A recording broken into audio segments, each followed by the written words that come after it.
The sirens didn't come with any kind of warning. They never do.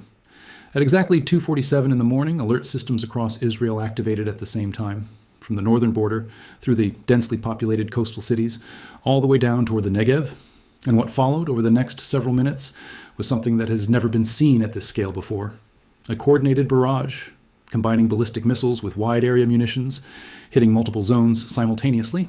Now, before you assume you already understand what happened, before you think this is just another escalation you've seen before, stay with me, because the real story is not what most headlines are focusing on. What happened last night, why it happened, and what it means going forward is far more complex and far more important. Because the decisions being made right now, behind closed doors, are not just about one region.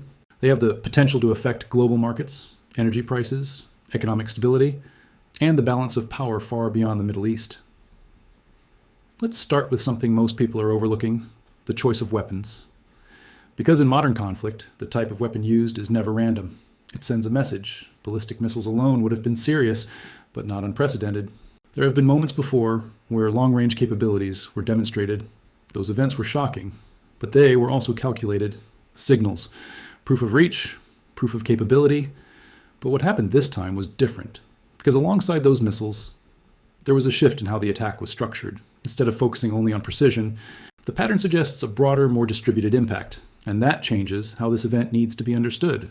Precision strikes are designed to hit specific targets. One location, one objective, minimal spread. But when attacks are structured to affect wider areas, the goal is no longer just damage, it becomes pressure, it becomes signaling, it becomes escalation. Because wide area impact forces defenders to respond to multiple threats at once. It stretches systems, it complicates defense, and it increases uncertainty. When something like this happens in a dense urban region, the message is not subtle, it's clear. The boundaries that once existed may no longer apply in the same way. And that is exactly what military analysts around the world are trying to understand right now. But to understand why this happened at this exact moment, you have to look at what came before it. Because timing like this is never accidental. For weeks leading up to this moment, pressure had been building, military activity increasing, strategic assets being targeted, key capabilities being reduced, each move shifting the balance slightly, each action creating new calculations, and within that environment, the cost of not responding can sometimes become as important as the cost of acting. This is where internal dynamics start to matter. Because decisions like this are not made in isolation. They are shaped by pressure, perception, and the need to maintain credibility. If one side begins to appear constrained, that perception alone can shift the entire balance. So sometimes, the response is not just about the opponent, it's about the message being sent to everyone watching. And last night's events carried a very specific message, not just about capability, but about willingness. Willingness to escalate, willingness to operate under different assumptions, willingness to accept higher risks. Now here's where the story expands beyond military strategy, because what happened didn't stay contained. It moved immediately into the global system. Markets reacted, energy prices shifted, risk models were recalculated in real time, because for years there's been an assumption that even serious conflicts in this region would remain within certain limits, limits that prevented a full-scale disruption of global systems. That assumption is now under pressure. When those assumptions start to break, the reaction is not gradual, it's immediate. Insurance markets adjust first.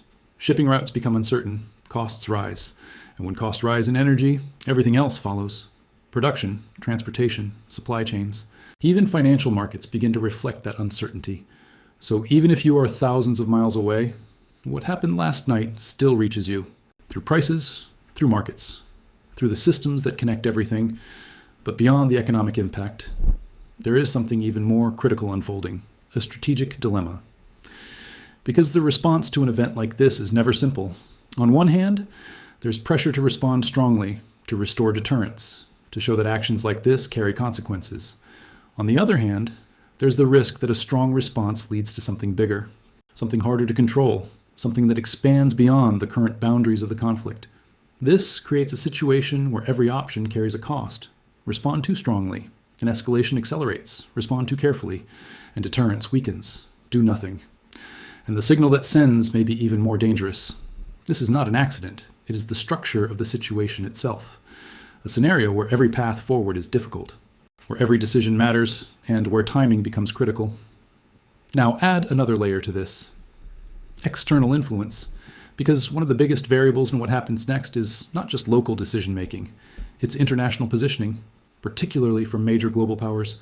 Support, limits, and expectations are all being communicated, not always publicly, behind the scenes, through channels that don't appear in headlines, and those messages will shape what happens next more than anything else.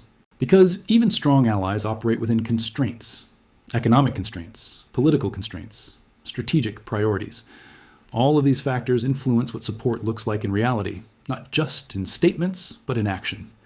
At the same time, other global players are watching closely. Every development is being analyzed, every shift is being calculated, because what happens here doesn't stay here. It affects other regions, other tensions, other strategic decisions, and that creates a broader risk. Not necessarily a sudden, dramatic escalation, but a gradual expansion, where multiple pressures build at the same time. Economic stress, military tension, global uncertainty. The most concerning scenario is not the one where everything escalates quickly and clearly. It's the one where it doesn't, where events continue, responses follow, and the system absorbs shock after shock until it reaches a point where it can't. Right now, we are not at that point, but we are closer than before, which brings us to the most important part of this entire situation. What happens next? Because the next decision, the one being made right now, will determine the direction this goes, toward de-escalation, or toward something much larger.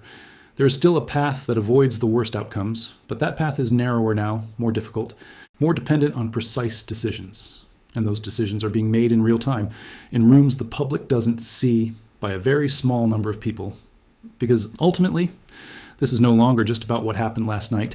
It's about what happens in the next 24, 48, 72 hours, and whether those hours move the world towards stability or towards something far more dangerous.